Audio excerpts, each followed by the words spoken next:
सुबह ठीक 9:30 बजे का समय था और बेंगलुरु के एक विशाल ऑफिस के सामने लग्जरी कारों की कतार खड़ी थी। कारों के दरवाजे खुलते ही लोग उतरते थे, जिनके कपड़ों में सूट टाई और चमकते जूते थे। हर किसी के चेहरे पर तेजी से आगे बढ़ने और सफल होने की तीव्र इच्छा साफ दिख रही थी। उसी भीड़ में एक युवक बहुत शांत कदमों से चलकर ऑफिस के मुख्य गेट की ओर बढ़ रहा था। उसके कंधे पर एक पुराना बैग लटका था। कपड़े हल्के से सिकुड़े हुए थे और जूते इतने घिसे हुए कि लगता था कई सालों से चलते आ रहे हैं। उसका नाम था अर्जुन। कोई भी उसकी ओर ध्यान नहीं देता था, क्योंकि सबकी नजर में वह एक साधारण कर्मचारी था। लेकिन असल में अर्जुन साधारण नहीं था। वह उस कंपनी का असली वारिस और भविष्य का मालिक था। विदेश में पढ़ाई पूरी करके वह हाल ही में भारत लौटा था और एक बड़ी कंपनी में इंटर्नशिप भी कर चुका था। लेकिन उसने अपनी पहचान छिपाने का फैसला किया, ताकि यह जान सके कि अगर उसे कंपनी की जिम्मेदारी लेनी है तो सबसे पहले उसकी टीम कैसी है, कौन ईमानदार है, कौन चापलूसी करता है और कौन अपने पद के अहंकार में मानवता भूल गया है। इसी उद्देश्य से उसने एक साफ सफाई कर्मचारी का भेष धारण किया। हाथ में झाड़ू लेकर कमर झुकाए वह ऑफिस के अंदर प्रवेश कर गया। गेट पार करते ही उसे तेज कदमों की आवाज सुनाई दी। एक महिला हाई हील्स पहने उसकी ओर तेजी से बढ़ रही थी। उसका नाम था नेहा और वह कंपनी की असिस्टेंट मैनेजर थी। वह कठोर स्वभाव वाली और अपने अधीनस्थ कर्मचारियों पर सख्ती करने के लिए जानी जाती थी। अर्जुन को देखते ही नेहा की आंखें सिकुड़ गईं।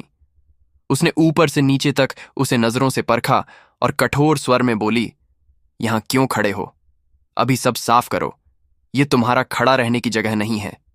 अर्जुन ने सिर झुका लिया और एक पल के लिए उसके सीने में हल्का दर्द महसूस हुआ, लेकिन उसने चेहरे पर शांति बनाए रखी। वह चुपचाप झाड़ू उठाकर एक कोने में हट गया। यह अपमान सहना उसके लिए आसान नहीं था, लेकिन वह जानता था कि उसका असली मकसद कुछ और है। यह कोई खेल नहीं, बल्कि एक बड़ा इम्तिहान था जिसमें सफल होना उसके लिए जरूरी था। जाने से पहले नेहा ने व्यंग से कहा, "हां, यहां पुराने साफ सफाई कर्मचारी की तरह आलसी मत दिखना, नहीं तो ज्यादा दिन टिक नहीं पाओगे।" उसकी बात सुनकर आसपास के कुछ कर्मचारी मुस्कुरा उठे। कुछ चुपके से हंसे और कुछ अपनी फाइल से मुंह छिपाकर चले गए। किसी ने भी यह नहीं सोचा कि जिसे वे साधारण साफ सफाई कर्मचारी समझ रहे हैं, कल वही उनके भाग्य का फैसला करेगा। अर्जुन ने झाड़ू से फर्श पर एक निशान बनाया और मन ही मन प्रतिज्ञा की कि वह सब कुछ देखेगा, सब कुछ सहन करेगा और सही समय पर सच्चाई सबके सामने लाएगा। खाने के समय का माहौल रोज की तरह हलचल से भरा था। कुछ कर्मचारी जोर जोर से हंस रहे थे, कुछ हाथ में कॉफी का मग लेकर गपशप कर रहे थे। अर्जुन चुपचाप झाड़ू लेकर एक कोने में सफाई के काम में जुटा था। उसकी आंखें फर्श पर थीं, लेकिन कान हर बात सुन रहे थे। अचानक एक महिला जोर से हंसकर इशारा करके बोली, "अरे देखो, नया साफ सफाई कर्मचारी एकदम देहाती लग रहा है। लगता है जिंदगी में पहली बार किसी बड़े ऑफिस में आया है।" उसके पास बैठी एक और लड़की तुरंत बोली, "हां, लगता है लिफ्ट का बटन दबाना भी नहीं जानता।" उनके साथ बैठे एक और कर्मचारी ने और अपमान जोड़ते हुए कहा, "कल फिर से हमारे साथ कैंटीन में खाना मांगने ना आना।" सबकी हंसी एक साथ गूंज उठी। माहौल में घृणा और अहंकार की गंध फैल गई। लेकिन अर्जुन ने सिर नहीं उठाया। उसके होठों पर एक हल्की मुस्कान थी। वह मन ही मन सबके चेहरे याद कर रहा था। वह जानता था कि ऐसे पल ही असली परीक्षा है, जहां इंसान का चरित्र समझ में आता है। वह सबके असली रूप को मन में उतार रहा था। कुछ देर बाद सब अपनी हंसी और कॉफी का मग खत्म करके खाने के कमरे से चले गए। अर्जुन अभी भी सफाई के काम में लगा था। उसके अंदर कहीं गुस्से की चिंगारी जल रही थी, लेकिन उसने अपने मन को शांत किया। वह जानता था कि अगर वह भावुक हो गया तो उसकी पूरी योजना बर्बाद हो जाएगी। उसे धैर्य और समझदारी से आगे बढ़ना होगा। सायंकाल ढल रहा था। ऑफिस के बाहर एक चमकदार लग्जरी कार रुकी। अर्जुन ने दूर से देखा कि नेहा फोन पर बात करते हुए कार में सवार हो रही थी।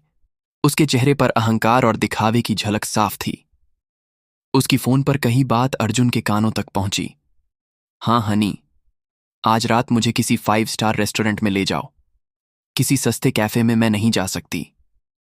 अर्जुन ने एक पल के लिए उस दृश्य को ध्यान से देखा। फिर आंखें नीचे कर लीं। उसके मन में एक ही विचार आया कि यह अहंकार ज्यादा दिन नहीं चलेगा। सत्ता और पद हमेशा इंसान को नहीं बचा सकते। एक दिन सच्चाई सबके सामने आएगी। अर्जुन शांत कदमों से ऑफिस से बाहर निकल गया। सायंकाल की ठंडी हवा उसके थके शरीर को छू गई, लेकिन उसकी आंखों में एक दृढ़ संकल्प की चमक थी। यह एक लंबे खेल की शुरुआत थी, जहां हर झूठ, हर अहंकार और हर अन्याय का पर्दाफाश होना था। फर्श अभी भी गीला था। अचानक नेहा की कठोर आवाज गूंजी, यह सफाई तुमने की है क्या? फर्श अभी भी गीला है। अगर कोई फिसल कर गिर गया तो क्या? तुम्हारी बुद्धि में कुछ नहीं। अर्जुन ने सिर झुका लिया और चुपचाप फिर से फर्श साफ करने लगा। आसपास खड़े कुछ कर्मचारी एक दूसरे की ओर देखने लगे। किसी के मन में शायद थोड़ी सहानुभूति आई, लेकिन किसी ने मुंह खोलने की हिम्मत नहीं की। उन्हें पता था कि नेहा के सामने बोलना मतलब अपनी मुसीबत बुलाना है। सबने आंखें हटाकर अपने काम में लग गए। इन दिनों अर्जुन की मुलाकात हुई एक पुराने साफ सफाई कर्मचारी रामू से। रामू कई सालों से कंपनी में काम कर रहा था।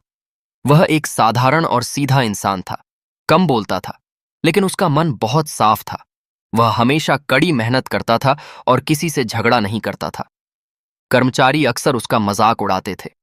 कोई उसे बूढ़ा साफ सफाई कर्मचारी कहता, कोई उसके कपड़ों पर तंज कसता, लेकिन रामू कभी कुछ मन में नहीं रखता था।